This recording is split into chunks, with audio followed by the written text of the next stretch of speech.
Hello! Kumusta po ang lahat? Kape tayo guys. Good morning. Good morning pala sa lahat. Hindi ako nakapag-upload ng long form video 2 araw. Alam niyo guys, nasanay ako mag-upload everyday yung mga long form video. Kape tayo guys. The other day kasi, nung Friday, umalis ako. Pumunta ko ng LRA Land Registration Authority. Pumunta ako guys kasi kumuha ako ng approved plan. Yung asawa ko kasi guys, broker. Nasa Cagayan na assign. Yung client niya kasi nagpakuha ng approved plan. So, inutusan niya ako. Pangalawa ko na siyang, pangalawa ko na siyang punta. Nung una, successful naman. Nung pangalawa, successful din. Kasi, nasa Cagayan kasi siya guys. Tapos, pag kumuha ng approved plan doon sa, kinukuha na niya sa may,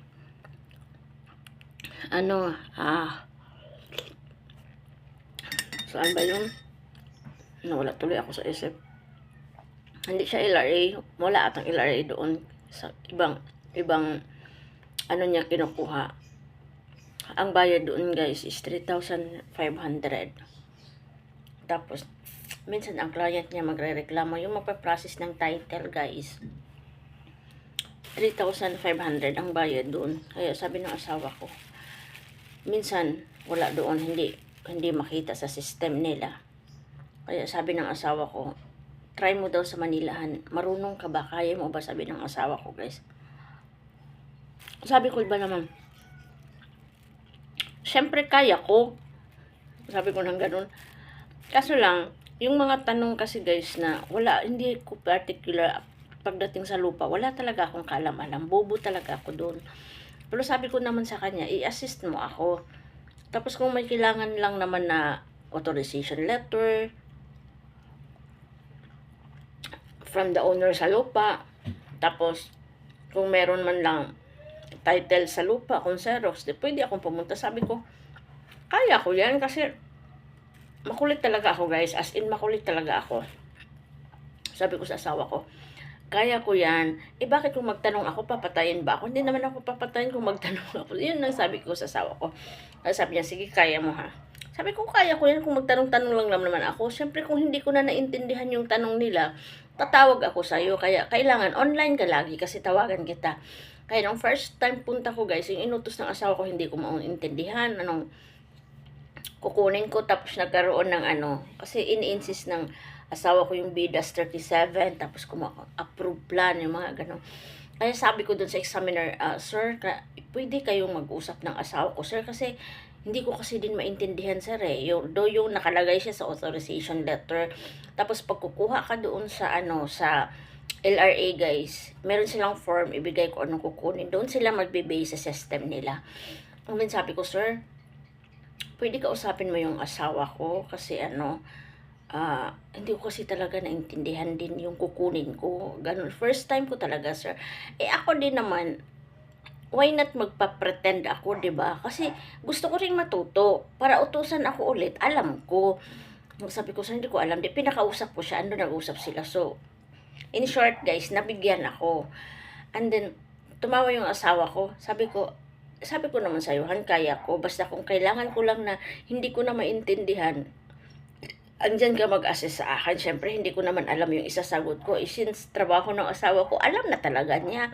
Ako, first time ko, di nangangapa ako. Pero sabi ko sa kanya, kung makipag-usap lang, kaya ko. Kasi, bakit papatayin ka ba? Kung magtanong ka, di ba? Tapos, wala din naman yan silang karapatang ipahiya ka in public So, magtanong ka lang, sasagutin ka. Kasi, mga public sector yan sila Hindi yan sila pwedeng mangbastos ng tao ako guys, hindi talaga ako magpa-pretend. Ang ginawa ko talaga guys, nagpa-pretend ako na wala akong alam. Hindi yung magpa-pretend ka na may alam ka. Kasi the more yan sila mainis yung magpa-pretend ka na may alam ka. Hindi ako ganun guys. Once hindi ko alam, hindi ko alam. Yung parang manul ka talaga. Yun yung ano. So, nakakuha ako, guys. Tapos, tawa na tawa yung asawa ko. Sabi ko, bakit? Magtanong lang naman ako. Ano naman ngayon kung magtanong? Sabi ko nang ganon. Sabi niya, o di, ang babayaran, isipin mo guys, sa client ng asawa ko dun sa Cagayan, ang babayaran is 3.5. Tapos, pagdating sa Manila, ang babayaran is 209 lang, guys. Meron ka lang Xerox ng title at saka authorization letter na may uri ng title. Yun lang kasimple yun. Bibigyan ka na nila ng approved plan, sketch plan, bibigyan ka. Kasi ginagamit yan guys pag mag-survey, magpa-survey ka ng lupa. So, binigyan nila ako kasi isa yun sa trabaho ng asawa ko. Binigyan ako. Tapos nung isang araw guys, pumunta na naman ako. Ang bilis ko guys. Kasi kumbaga, alam ko na yung isasagot ko Siguro hindi ako nag-stay doon ng isang oras. Bilis lang. Tapos, pag maaga talaga ako doon, guys, pumupunta. Just imagine, mag-open sila 8 o'clock. 7 o'clock andun na ako. Kasi ayoko, guys, yung late na pumunta, marami ng tao pupunta. The reason why, maaga talaga, pag may mga ganyan, guys, maaga ako pumunta. Kasi gusto ko una ako sa pila. Yung rason ko naman, guys, cool pa yung mind ng makausap ko. Kasi, minsan kasi, guys, may mga problema sa papel. Pag marami ng tao, maabutan sila ng init ng ulo. Para hindi ka maging successful sa lakad mo pag ikaw ang maanuhan nila. So ako guys, lagi talaga akong number 1.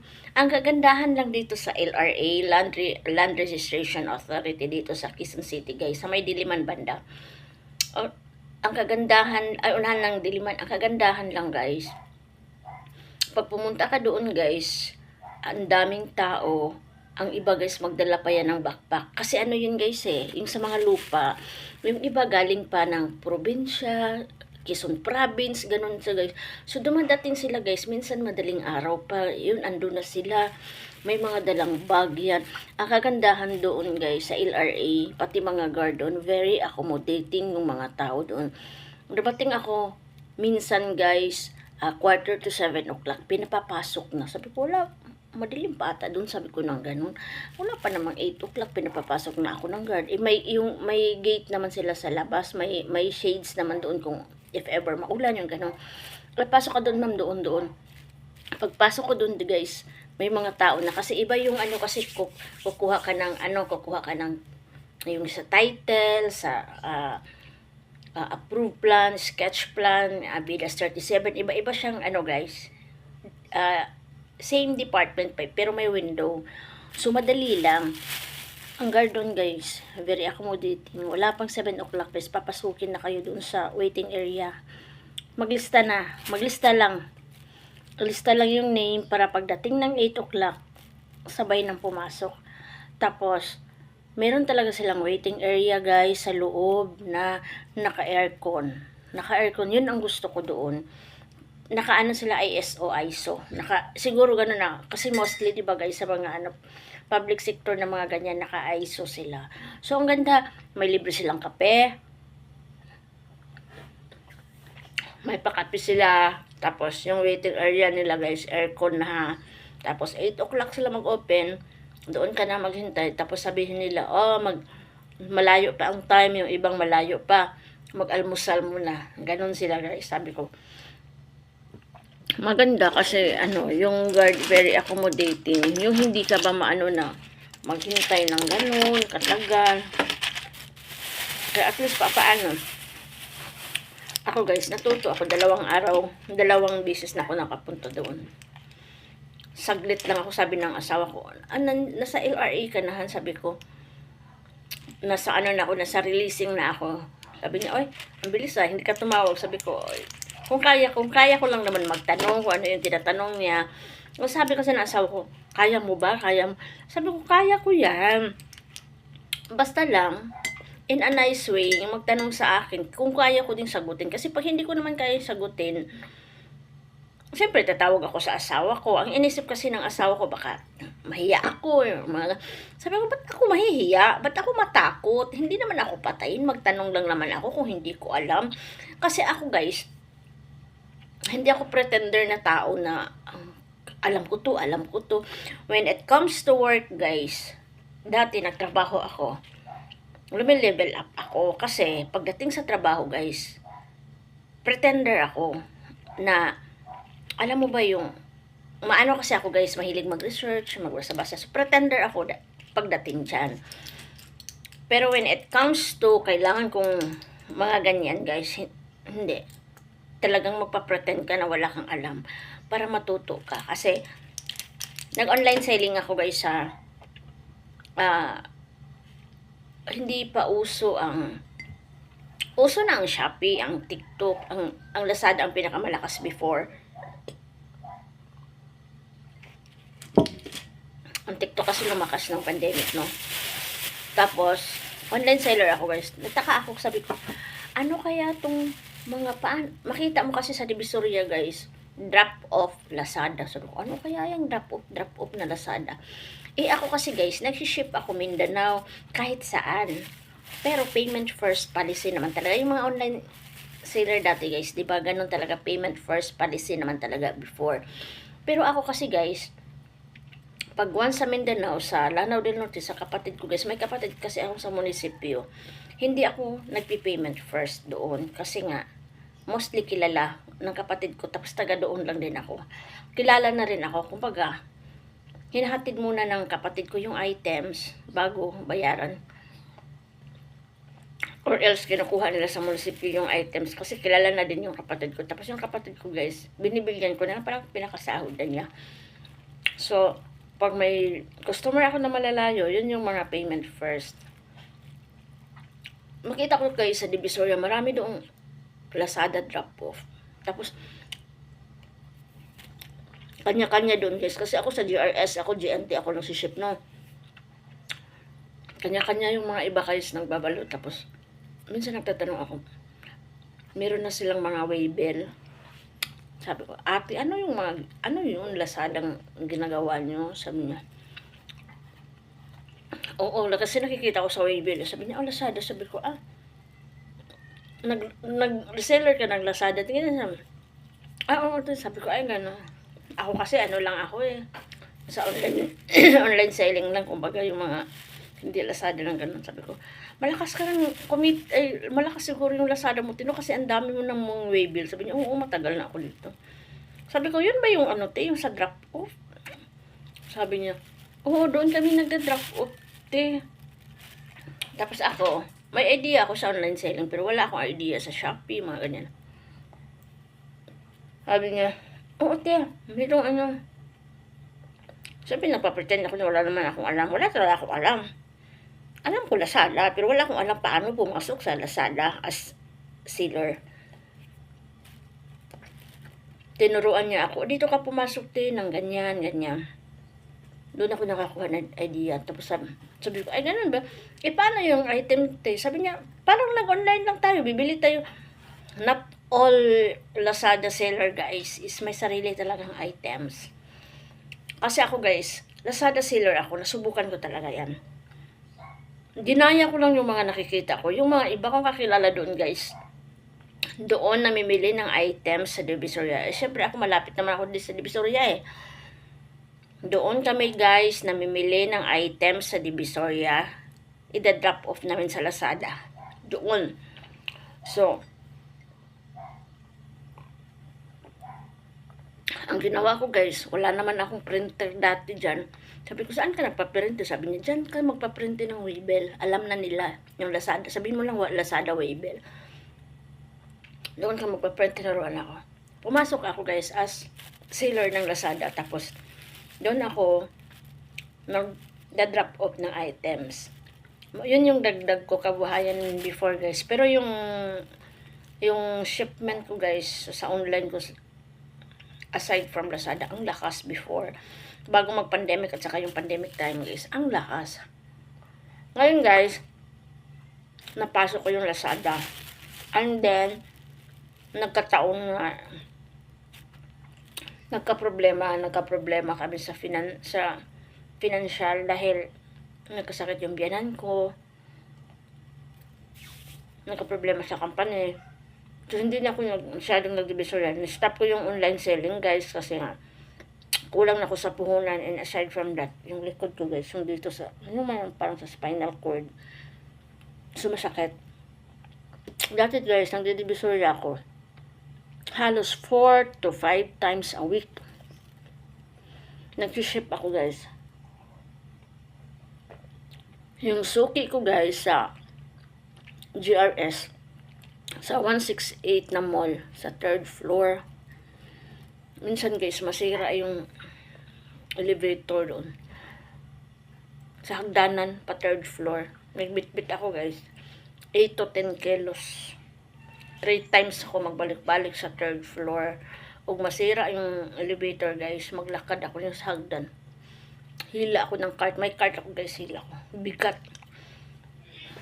2015 ako nag-start, guys. Okay pa yung katawan ko. Pero nung pagdating ko ng 2022, wala kaya.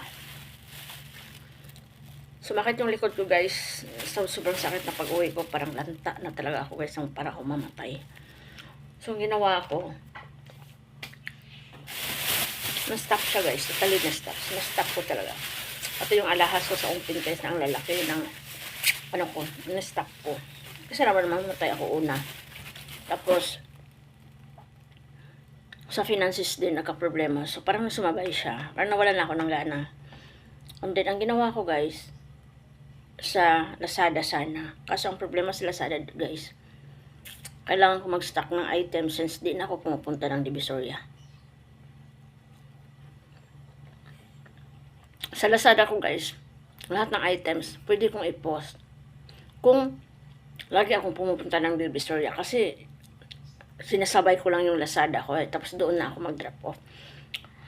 Ang problema, guys, in-stop ko pumunta ng Divisoria. Kung may items ako, isa, dalawa lang.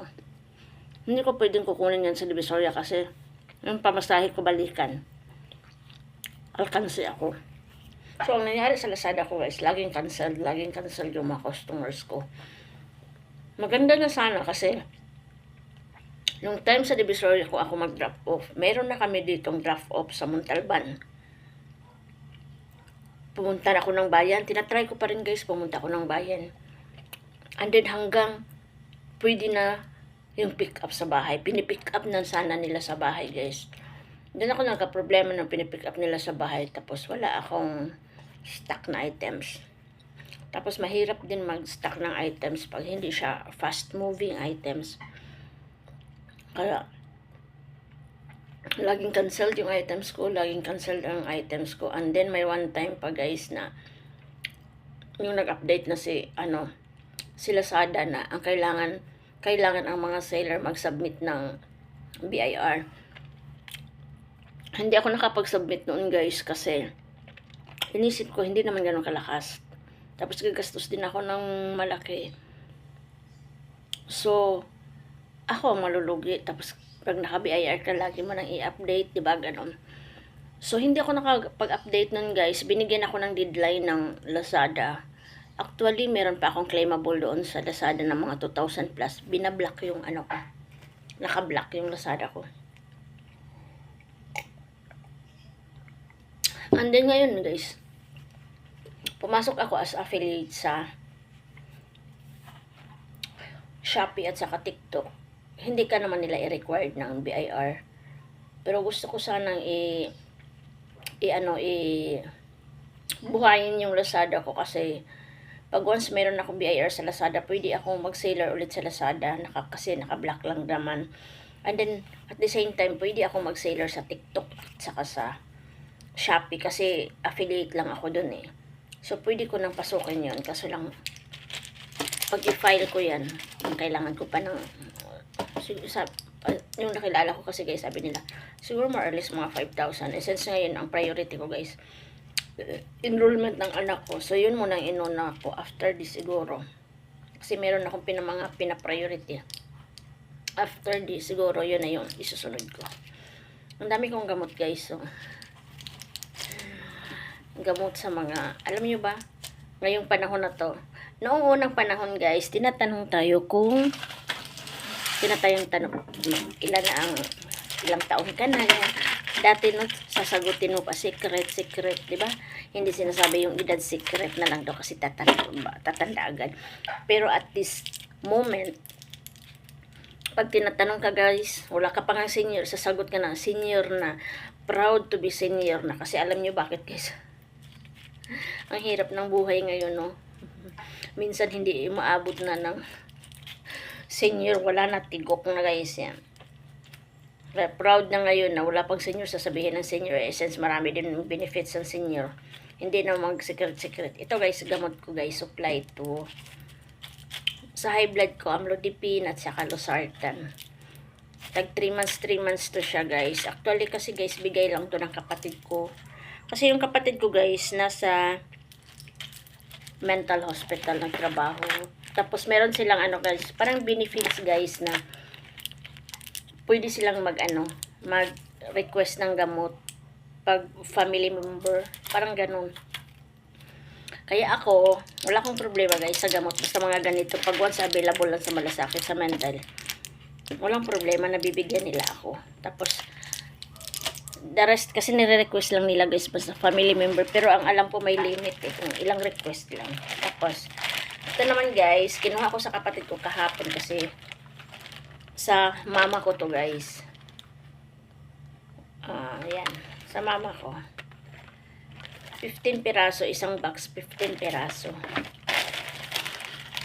Tapos ito din guys. Sa mama ko to. Ilang piraso to? 4, 5, bali. Isang buwan din to ni mama guys. Mahal kasi to guys nagamot.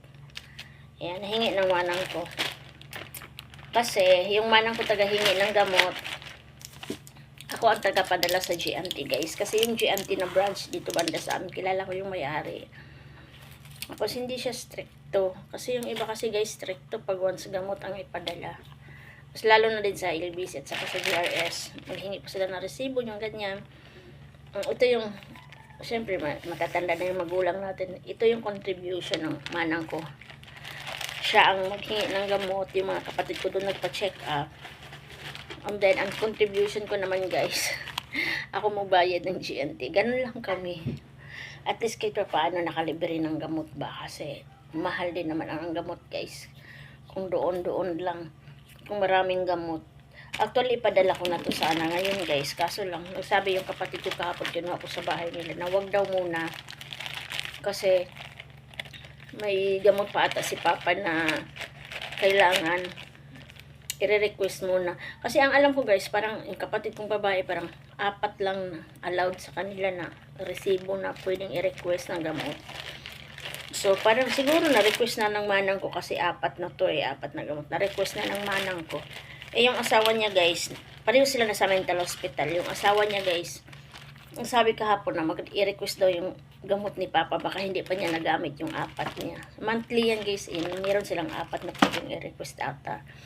If I'm not wrong, parang ganun. So, yung asawa niya sabi kahapon na wag muna kasi i-request daw yung kay Papa. So, hintayin ko this week kasi hindi naman yan pwedeng i-request nila ngayon na makuha kaagad kasi kinukuha pa sa malasakit dahil sa Caloocan sila na-assign, pupunta pa dun sa main kasi doon yung malasakit sa main. So, kinukuha pa. But anyway, good morning everyone. Happy Sunday pala guys. Sunday na ngayon. Bilis ng panahon, no? 12 na ngayon.